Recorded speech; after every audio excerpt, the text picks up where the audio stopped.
Hi, Internet. In this video, I will be going over 20 single reasons why your home might be cluttered. Now, I did take some notes, so you will be seeing me looking at my screen. So, I'm going to provide the 20 reasons as well as remedies for each reason. Starting with no designated home for your items. So, in order to fix this, you would assign every item a specific place. And if it doesn't have one, create it if you have enough of the items in the category, or you can declutter it. The second reason your home might be crowded with clutter is you tend to keep things just in case. How do we fix this? Well, we need to set limits. For example, only having one backup instead of many. And then also, if it hasn't been used in a year, I think it's time to let it go. The third reason your home might be cluttered is that you're shopping faster than you're decluttering. And the easiest fix for this would be the one in, one out rule. So if you're buying a new shirt, make sure to get rid of the one you already have or your least favorite shirt in your closet. And the fourth reason your home might be cluttered is that you have emotional attachment to too many items. And the easiest fix is to keep a small, curated collection instead of everything. So let's say you love to collect blush and you have one from every major brand. Instead, try to keep the category small so you end up using everything equally. The fifth reason your home might be cluttered is you're not finishing your decluttering sessions. So the way to fix this is to work in smaller zones, for example, a drawer or a shelf, and fully complete each one. So I'm personally, I'm one of those people that will start a decluttering project, like whether it's crafting supplies or stationery, anything, and I'll get distracted and not finish until like a week or a month later. Sometimes I just stop decluttering that particular category because I'm too distracted.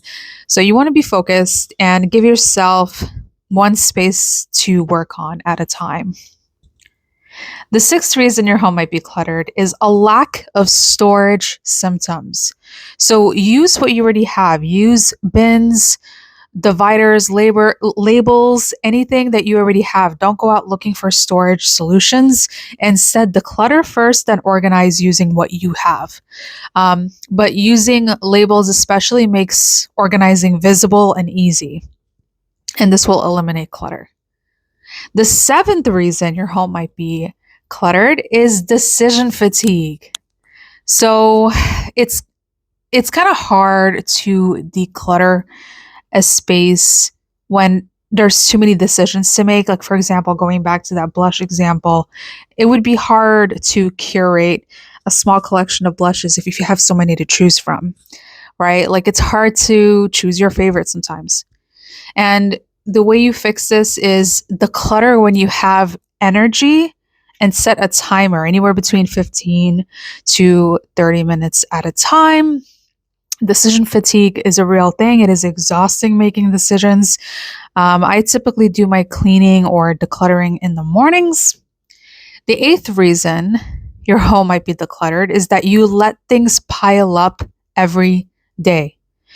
So, one way to fix this is to take 5 minutes out of every day and just do a quick nightly check, right?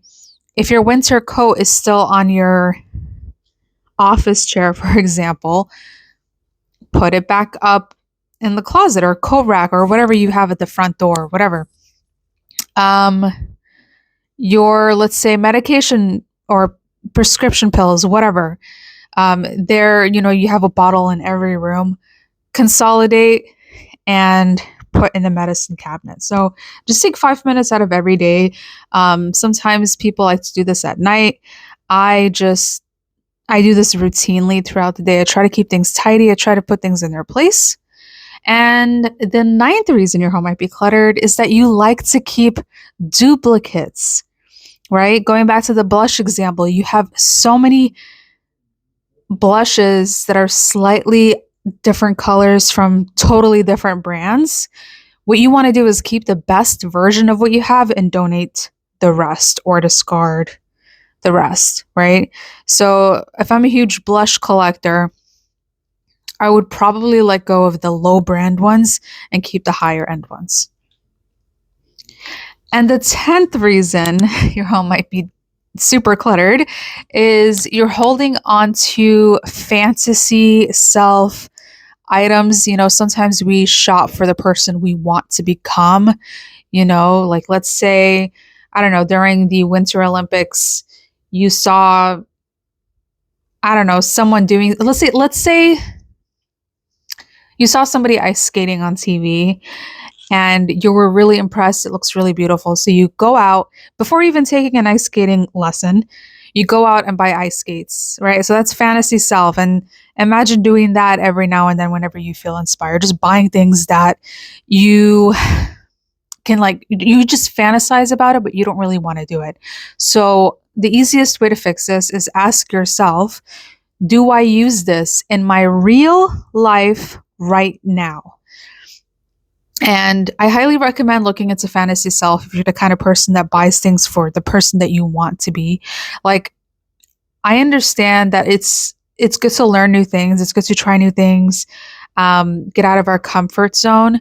But if you're constantly doing that, it clutters your mind, it clutters your space. So highly, highly recommend looking into fantasy self if you're not familiar with that concept. And this one I'm very guilty of. So, the 11th reason your space might be cluttered is that you're mixing sentimental items with unnecessary clutter. For example, if I have an heirloom piece in the middle of my costume jewelry, everything becomes sentimental because it's the heirloom piece is sandwiched between all the cheap jewelry I have. That's just an example.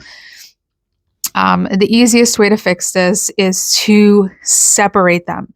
So when sentimental items are mixed with random clutter, everything starts to feel important. So you end up decluttering nothing. So you want to create a dedicated space for your sentimental items, and everything else can be evaluated objectively. So you'll be able to make a better decision once you've separated the unnecessary items from the sentimental, or the things that you feel are sentimental.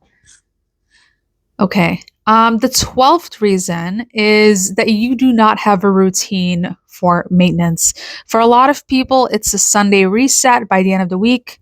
They've done laundry, trash, cleaned all surfaces. You need to build a cleaning routine. The 13th reason, the 13th reason is that you have overcrowded storage spaces. So the easiest way to fix this is to leave about 20% of empty space so things stay manageable. So I remember I used to, like, whenever I would buy crafting supplies, I don't anymore, but when I would have a bin for everything. I would have a bin for, let's say, crystals.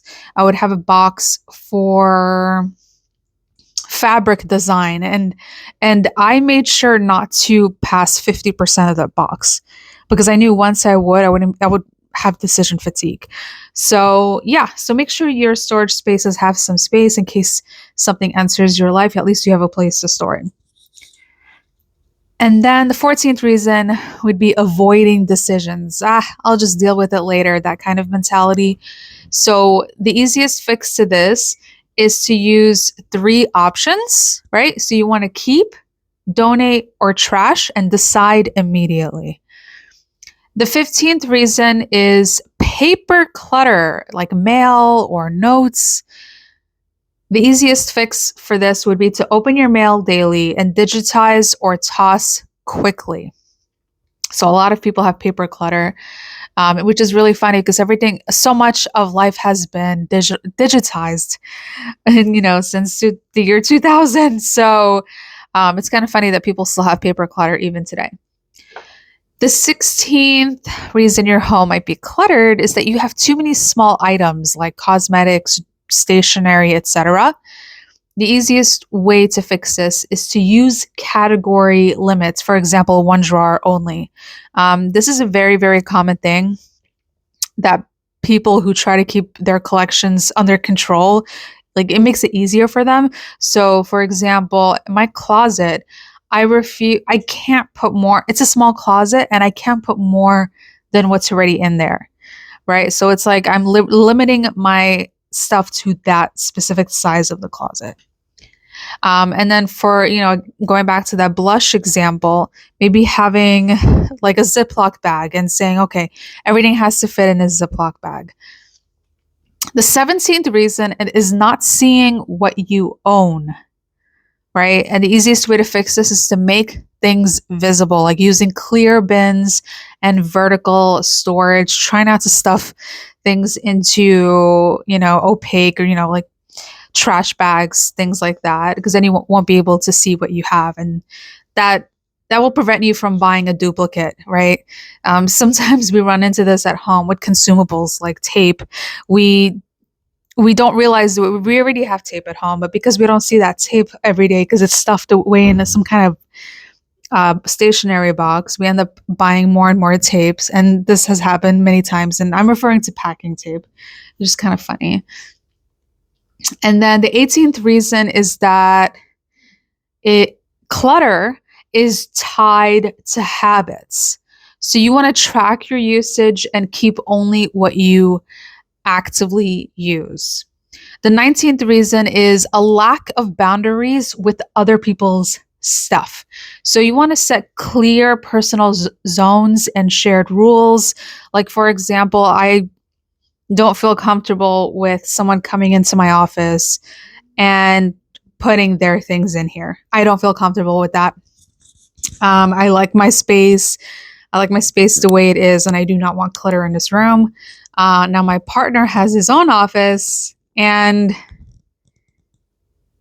he has stuff everywhere, and that's his personal space, and that it's okay for him if he wants it cluttered. I just don't want my space to be cluttered. And then the 20th reason is trying to organize instead of declutter. So, like I mentioned before, you want to declutter first, then organize your things, because at the end of the day, you cannot organize excess. Well, that was the 20 reasons your home might be cluttered and 20 solutions. I hope you enjoyed this video. Let me know if you want to see more content like this in the comments below. I appreciate you watching. Take care.